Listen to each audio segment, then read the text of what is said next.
Good morning, guys. You'll need to excuse me. I've had the lurgy since just before Christmas. Excuse me. And it's not showing any signs of shaking.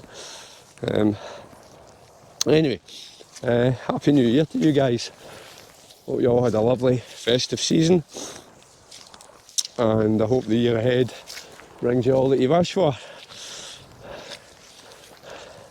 It's my first outing of the year, and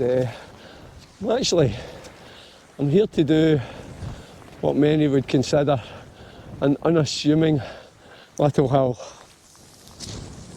Let's catch up with you here. And I say an unassuming little hill. It's 857 metres, so it's only 57 metres shy of Monroe status. But it's a hill that goes very much unnoticed. And you've all seen it if you've ever driven down through Glencoe, you've seen it. You can't miss it, it's right in front of you as you drive down the road. But your eyes are on the other side of the road. And for a very good reason. Because on the other side of the road is one of the most spectacular sights in the whole of Scotland. And it's easy to miss the hill that I'm going up, which is up over there. And it's a hill by the name of Beinn. As I say, it's a corbett at 857 metres. But directly across the road from Beinn is this superb monolithic behemoth.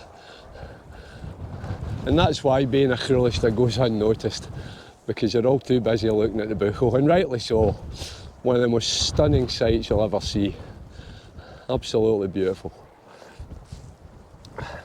And down to the wee Buchel, and then down to the Three Sisters, Stobcor, Nanlochan and Bidgeon. Badannach Ridge, just over that way. So yeah, it's a kind of gentle break-in for me today. It's dry, it's breezy, forecast for about 30-mile-an-hour winds at the top, but that'll be fine as long as it stays dry. So I'm looking forward to it. Just been looking forward to getting back out and stretching the legs, to be honest.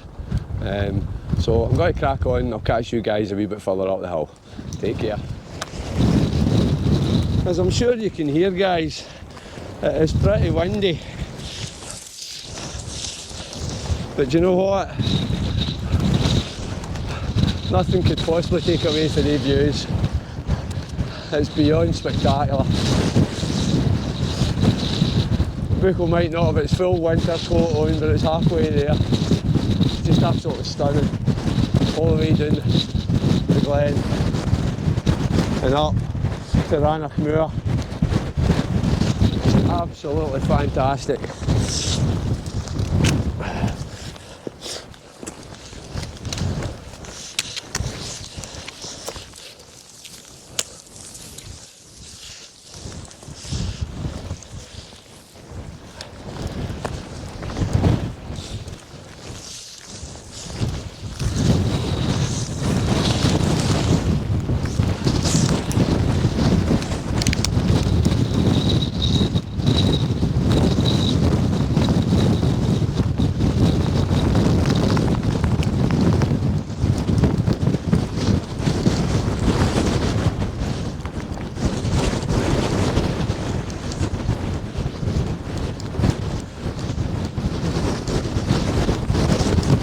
Doesn't get any better.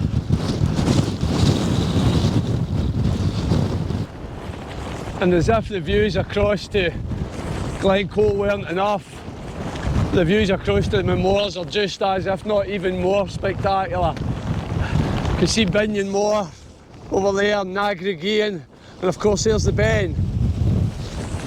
Just absolutely spectacular, stunning.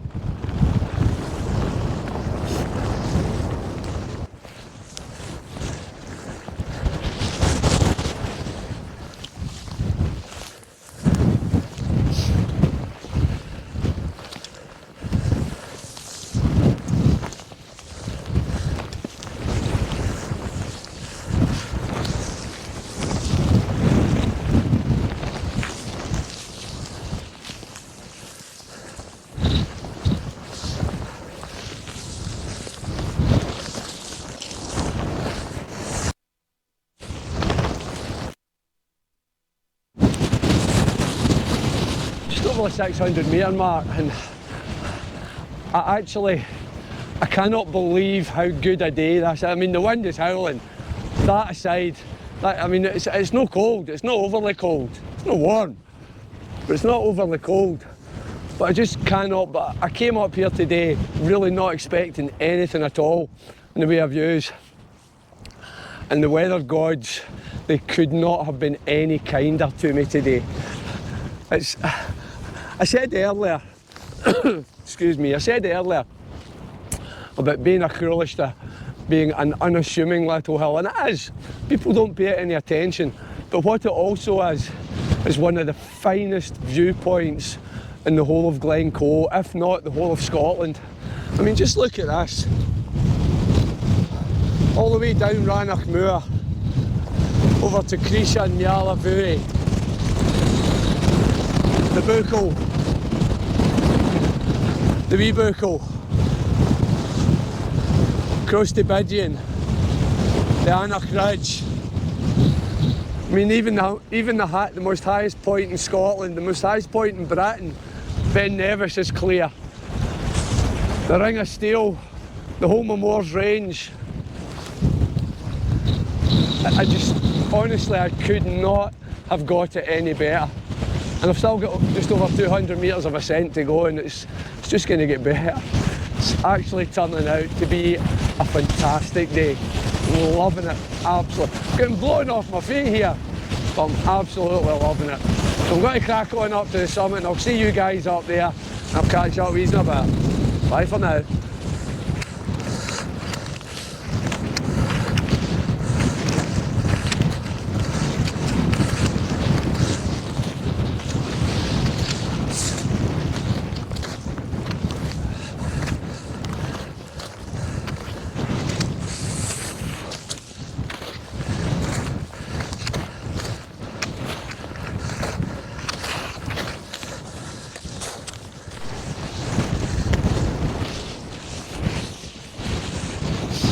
Make my way up to the trig point. Won't be the white stuff up here.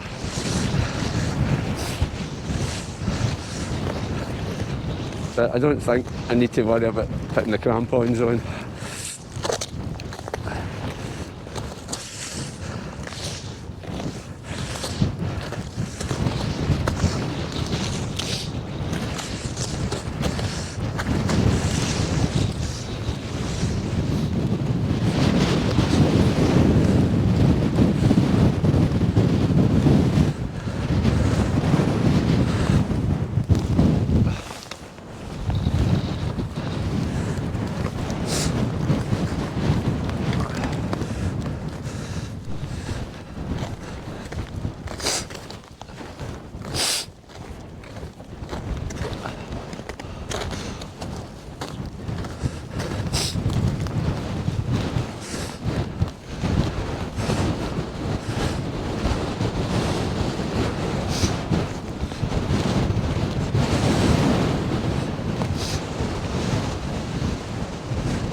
Me at the summit of Beinn, a Cruelista, and do you know what?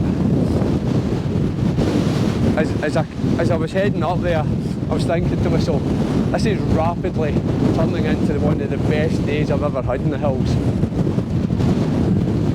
I felt like a kid in a sweetie shop all the way up, where the shopkeeper has just laid out all my favourite sweeties for me.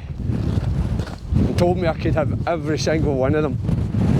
It's just been absolutely stunning. The whole of Glencoe, the whole of the Moors, not a single peak in the clouds. And look at the vast expanse of Rannoch Moor.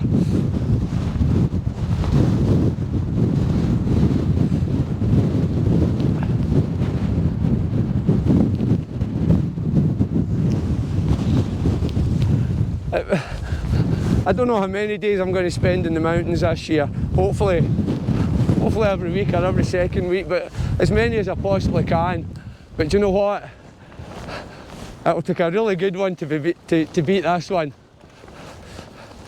And an absolutely stunning hike all the way up. It's one of these days you just want to stay here. The wind is absolutely howling. I'm going to start making my way back down. I don't know which way to go back down. You can either go back down towards the King's house or the way I come up. I'll probably go back down the way I come up. But yeah, just absolutely fantastic.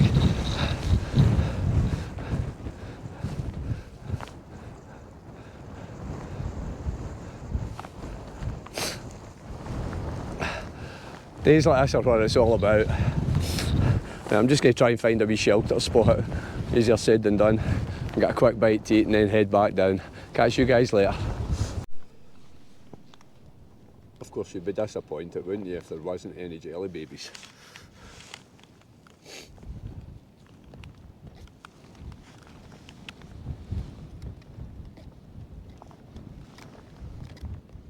Really picked up and it is bitterly cold. So it'll be one last spin around and then I'll catch you guys back at the car because I'll not be hanging about.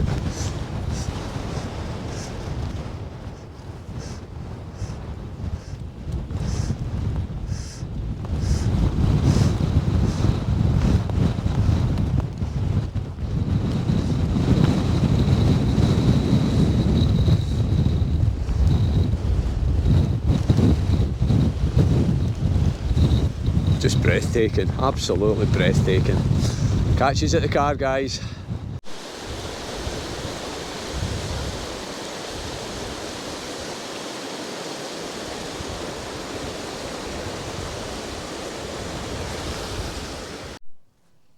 As you can see, I'm obviously back at the car. Stunning day. I cannot emphasise enough just how good that was up there today. And you know what, sometimes it's not about the hill that you're on or the mountain that you're on, but it's about the ones round about you. And that certainly was the case in Beinn the day. Every single summit in Glencoe was clearly visible. You could almost reach out and touch them. Right over to the Moors, over to the Beinn and beyond. And I came here today with, as I said earlier, with very little expectation weather-wise. I knew it was going to be windy. The forecast was 40% for rain. But it's actually turned out to be, the wind notwithstanding, it's turned out to be possibly one of my finest ever days in the mountains. I had an absolutely amazing time up there and the sights were just a joy to behold. Excuse me, as I say, I've got the lurgy and I just can't shift it. You may have noticed I've changed my beanie. I'm just going to put my baseball cap on just now, but I put the beanie on to show you. And I introduced the beanie to you when I did Beinn over here, the Schoolhouse Ridge. Down at Ballachulish, just down the road. And the idea is, I explained at the time, the headband of the beanie has got 282, it's called a Monroe beanie, it's got 282 white crosses stitched into it. And the idea is, when you tick off each Monroe, you stitch over one of the white crosses with a red cross. And as you can see, I've got a few red crosses on this one now. There's a few round the back as well. The reason I put it on was to say a big thank you to a work colleague, a young lady by the name of Andrina McDowell, who offered to do the stitching for me. And you know what? Big shout out, Andrina, you're a star. I really appreciate it. Thank you very much. Having said that, you've still got another 195 to stitch, so don't put your needle away just yet. So anyway, as I say, I have had an absolutely fantastic day. and I'm just going to get headed down the road. I think my daughter's waiting for me. She's expecting our dinner today. I think I'm head chef. So I'm going to get headed down the road, and as always, guys, take care, and as ever, be kind to one another. Doesn't cost you a thing. Until the next one, bye for now.